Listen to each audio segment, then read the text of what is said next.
Didn't work out too well. Yeah. Okay. And then they sent her out, but she was on the list too. Then Fernando Valenzuela, he was a guy, he get married. Fernando Valenzuela. He was from, what, Latin America? I think Venezuela. Venezuela? Okay. Yeah, so I don't remember too many names of that, but I know that was a very big problem at the time. Would you like to take a break? Okay. All right. For our listeners, please stay with us.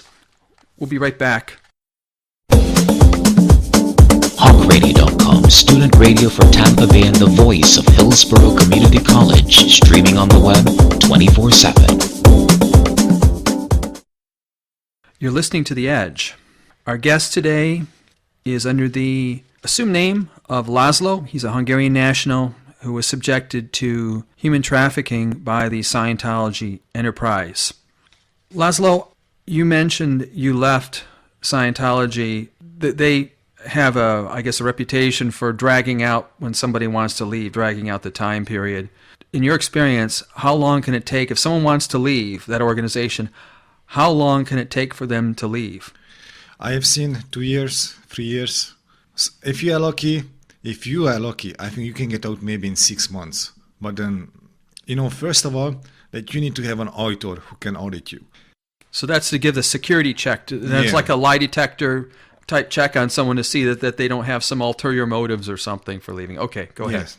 If your case level is high, like let's say you are on clear or something like that, you have to have a very, very trained auditor to audit you.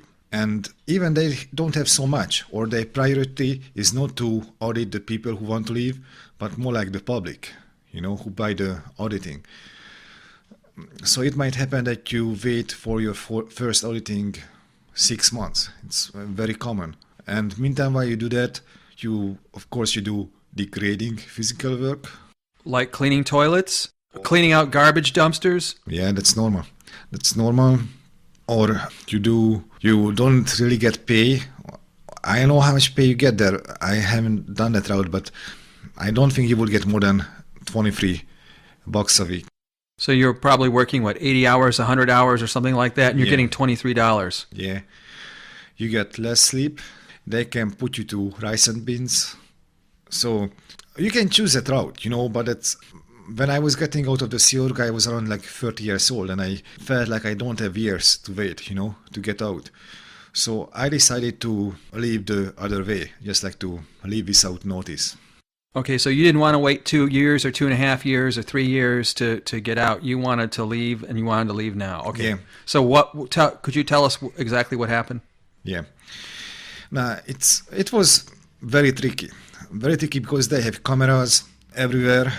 They monitor you. If you get on the bus, they check your bag, everything. And I wanted to get really prepared when I leave, that I have everything ready. And I was in a situation that I haven't been outside of the world for almost 9 years, I didn't read newspaper. I didn't know the internet. I didn't have a cell phone. I didn't know how the apartment system works. I didn't know how to get a job. So I was I didn't have money really. Secretly, I started to put away about $10 a week, until it accumulated a bit, and applied for a credit card at the Bank of America, and they gave me the very, very minimum, also $500 at the time, $500 credit I had, and I started to gather stuff slowly. Sometimes I put on 2 T-shirts. And when I was leaving, I put 1 T-shirt around the ceiling tile in a plastic bag so it doesn't get wet. So I started to accumulate clothes, being hidden, ready to escape. My passport, when I came back, when I went back to Hungary to vacation, I applied for a new passport. And I get it there, and when I came back and they wanted to take my passport, I gave them the old one, the expired one.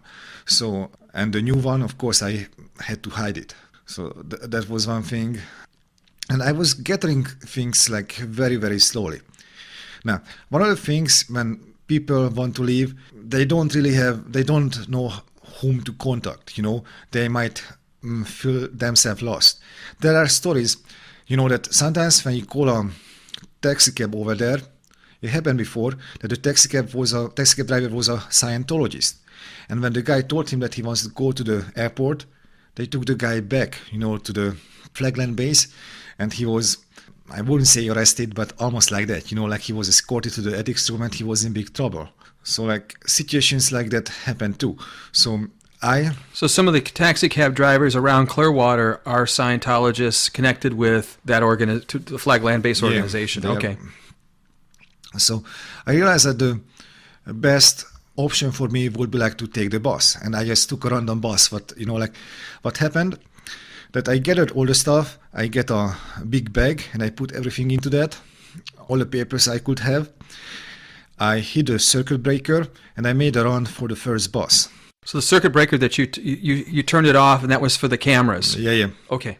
And I was running for the bus. I took the first bus. I didn't even know where I wind up because I didn't know Clearwater so much. I only know the areas around the SeaWorld buildings. I didn't even know Clearwater too much, to be honest. The only shop I knew was the 7-Eleven and the Walmart around the Hacienda Gardens, but I didn't really know even the Clearwater. So I just asked the driver, how can I get to Tampa? He put me, I don't even know where it is anymore, but he put me to a bus station where an express route was coming, and it took me to, I think, 200X or something like that. Well, that would be the 300X that goes to Tampa from Keene and Ulmerton. Yeah, something like that. Yeah. Okay. And then I get to Tampa. It was a hard situation. I didn't really have money, I gathered a newspaper and I was reading where I can get an apartment, like a furnished apartment. I went there and I had money for 2 weeks, apartment, and I found a temporary job, when I started off on, we call that like you go on tickets, to start off working. And it was a very long thing, until I get a TV, until I get a car, now I have a really good job, now I have a really nice job, But I had to start from below zero almost to get where I wanted to be. And that's a situation for many, many people who want to live there, that you have been there for so long and you have been out of contact with the outside world. And you're a little bit scared when you leave. We hear stories, the outsiders, how we call it aberrated, how not normal they are. They're wogs. They're aberrated wogs. Okay. They're dramatizing. Yeah, that they are dangerous, or that maybe there are police and FBI who wants to get us one day later. Oh my goodness. So they're making the environment, they're preaching that the environment is dangerous. Yeah. Oh, and one other thing. If you try to leave, they almost notice it right away. And many, many times at the Tampa International Airport, there are ethics officers or security guards, not in uniform, of course. You cannot notice them, but they will try to catch you there and confront you there. They are there almost, even recently when I went on vacation, I saw them there, So there's a situation that... So you know who these people are? I know. Okay. And they're actually on the property of Tampa International Airport, trying to catch the guy who is leaving.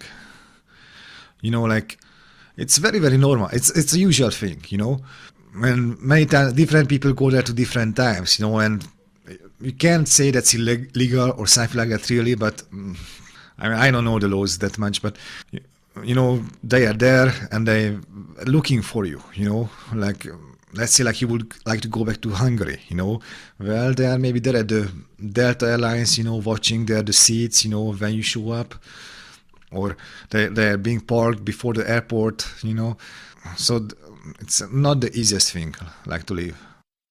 You made it out.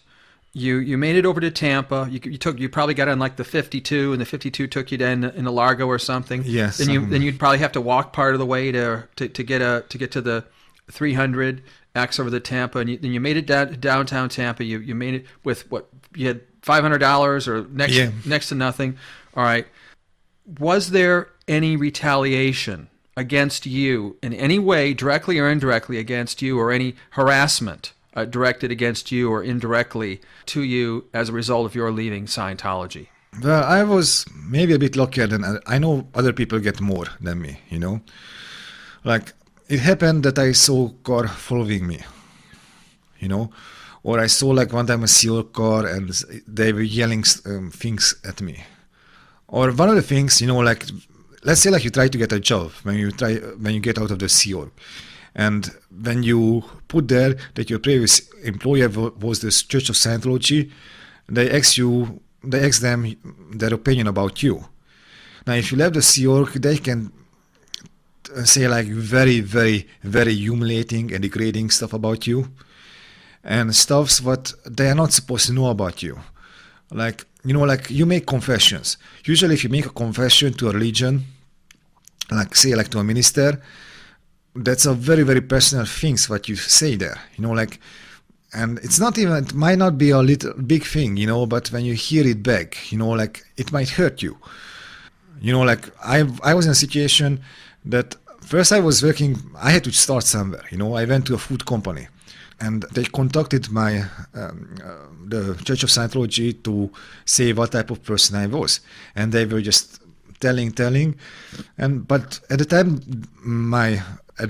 that employer already knew me, and I just was listening to what the Scientologists were saying about me. They just like put down the phone, and they said like that's not true. You know, we know Attila. It's They knew what the facts were, and that they could see that they were just trying to dehumanize you and degrade you.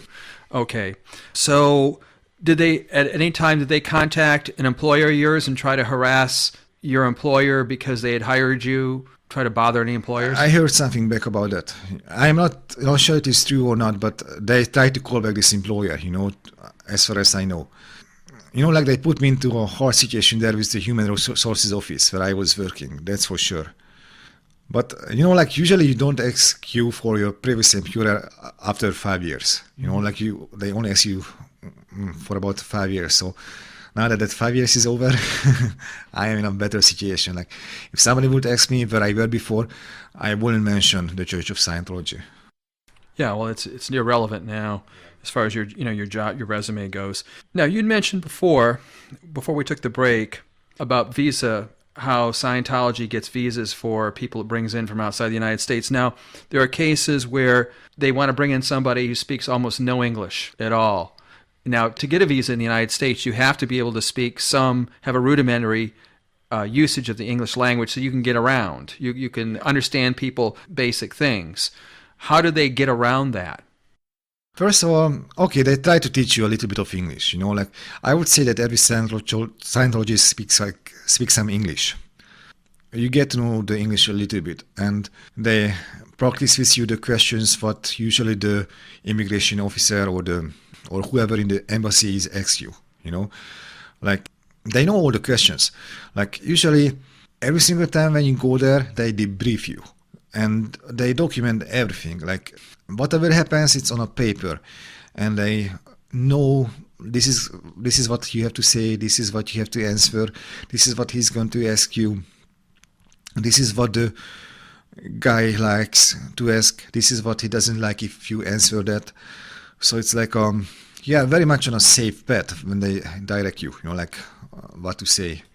So they are essentially, correct me if I'm mistaken here, but essentially they've gotten all this information on these different immigration officers and the system that they use and the questions that are used on the forms, so that they're gaming the system. You know what that means?